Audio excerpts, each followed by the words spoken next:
There is nothing as good as a client having a positive feedback to give you after an interview session. And that is why I have come here to share with you some of the tips I have used in my Upwork interviews that has made the client say, if it's not you, it will be nobody else.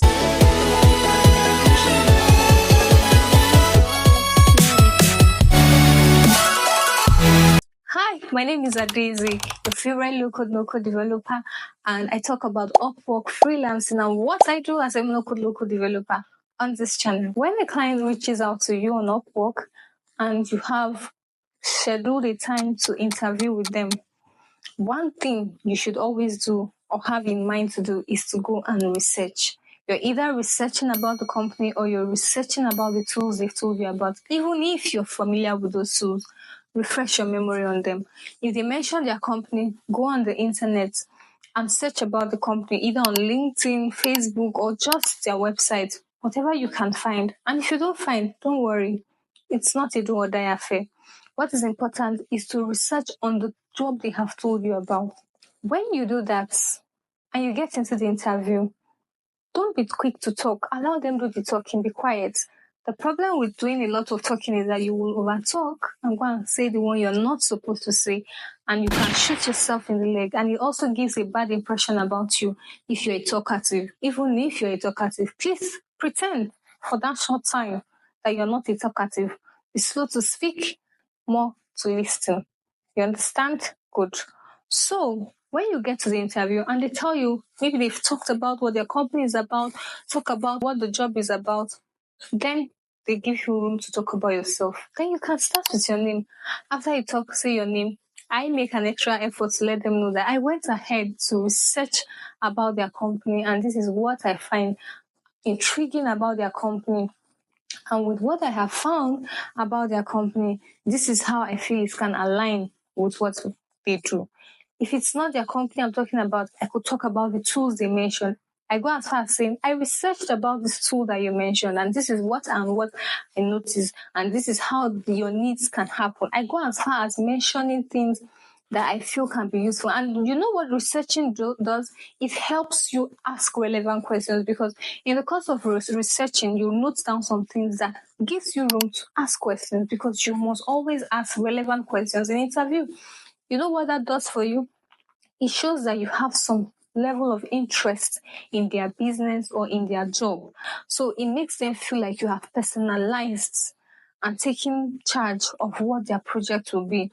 And it also makes them feel like you understand what they're asking you to do when you ask questions. You're looking for further instructions with those questions you are asking them. You should also treat an interview like an interaction. Many of these clients don't have issues. You're the one feeling like they will bite.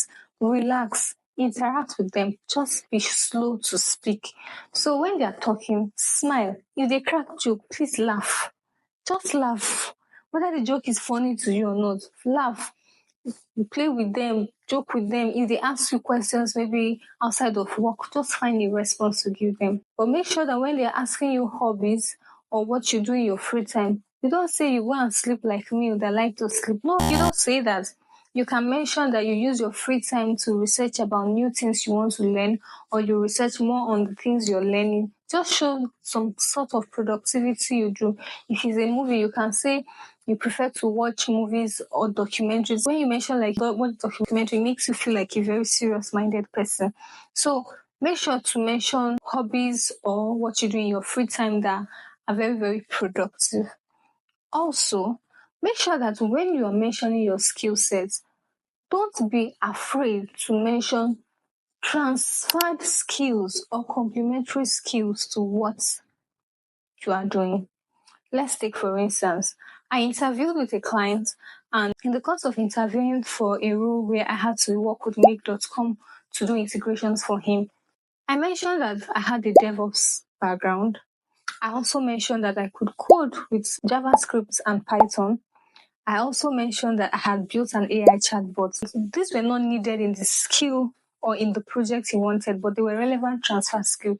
You know what that client did? He cancelled every interview with other freelancers and said it had to be me because he was impressed with what I knew, and he felt like some of the things I had mentioned, I'll be able to use them to work for him later. This is the beauty of mentioning relevant, complementary, or transferred skill. So when they ask you about yourself, don't be afraid to mention these things. Just make sure that they are relevant skills.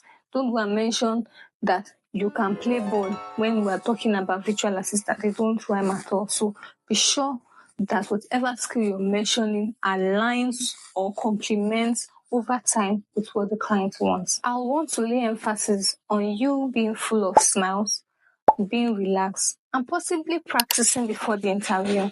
I mean, you might not necessarily know questions they will ask you. Questions that will most likely come out will be around the tools that they've mentioned that they will use, or the tools or softwares that they reached out to you based on, or that they communicated with you based on. Research about their company, like I mentioned. And when you are done with the interview, please don't be the first person to leave the call. Wait for them to leave the call. Don't rush to leave the call. Allow them to leave. And if you're working with Upwork, I've had people say, I'm afraid, why will I be the one to initiate recording the call? Won't they think like, what? There's a reason why Upwork puts Zoom call and gives you the option to record. If a client begins to feel funny because you're recording a call, explain to the client that the reason why you're recording this call is so that you can take notes of things you must have forgotten after this call. It also helps Upwork protect both of you in case of any conversation Upwork says was said outside the platform. Just find something to say. The only essence why I record my calls on Upwork using the Zoom call with my clients is so that if we start working and I need to make reference to something they said, I can easily go and play those videos. And remember, that video stays for about 1 week. So be sure to either download it off the platform or you watch it later to take notes. Then after the interview, send a heartwarming message to the clients, appreciating them for the session and letting them know how insightful that session was, how much you enjoyed that session, and you look forward to working with them. It's a good gesture many people do not do, but it helps them perceive you as a person that has team spirit, who is willing to work with them. So I'm hoping that with these few points I have pointed out for you to prepare for your Upwork interview, you put it to use and you come back with the good news.